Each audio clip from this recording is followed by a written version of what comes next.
Level 4, pero ito natin hawak na yung Dragon. Pero po, Heart Guard, nasakay. Pero dalawang Dragon yung nakikita natin. Sino ka ba talaga yung totoo?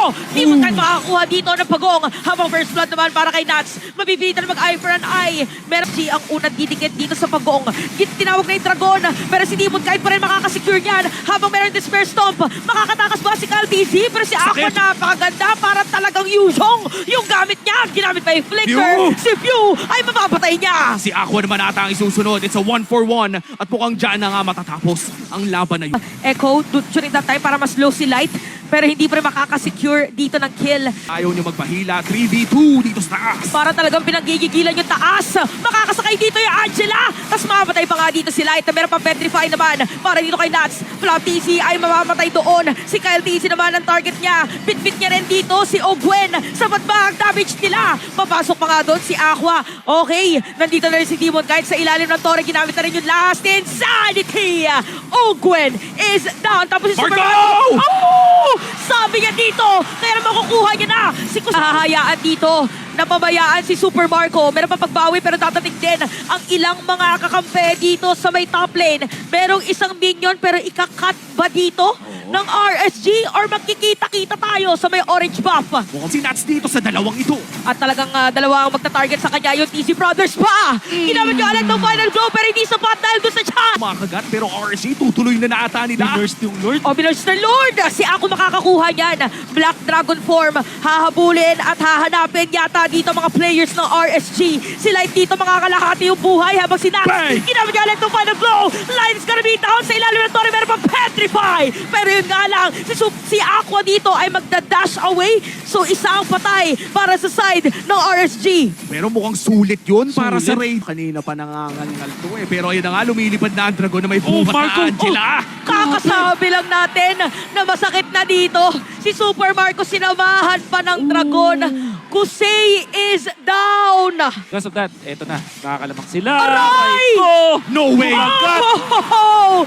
Parang ganun din yung pero iba yung target nila si Nats. Wow! Pero napilitan dito gamitin yung Minoan Fury pero hindi sapat.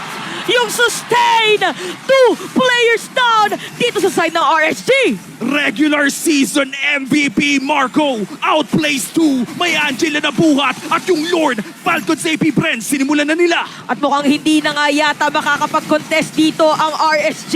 Isang mabilis na Lord para sa fall. Na ang Black Dragon ni FlopTC. Probably the last defense pa. Papalibutan ka na nila! Kill! At nadikita na nga si Demon kahit doon.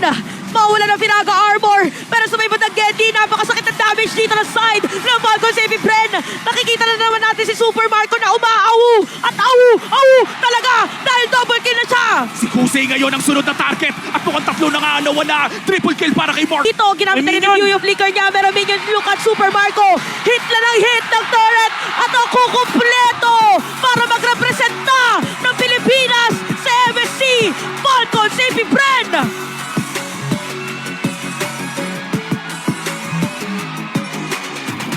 Tuloy ang World Tour para sa Falcons AB Bren. Matapos manalo sa M5 World Champions, ay pupunta naman sila sa MPL Championships at patungo na rin sa MSC. Super Marco stepping up. Dun sa laban na yon, lugi na yung Falcons AP Bren. Pero dahil sa mga nagawa doon ni Super Marco with the outplays, kahit si Nats na confident dito sa gameplay na to, natapos nila yung laban.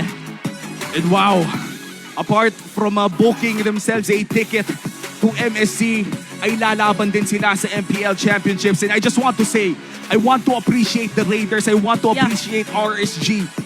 Honestly, uulitin ko yung sinabi natin kanina para din lang marinig ng players. Pakiramdam natin dito ay kung sila din ang lumipad, ay may chance din silang mag-champion muli sa MSC. Ganon sila kagaling, ganon kahirap ang laban na ito. Oh, tsaka sobrang dami nilang dami nilang games na pinatunayan din talaga na kaya nila bago sila nakarating dito sa lower bracket finals.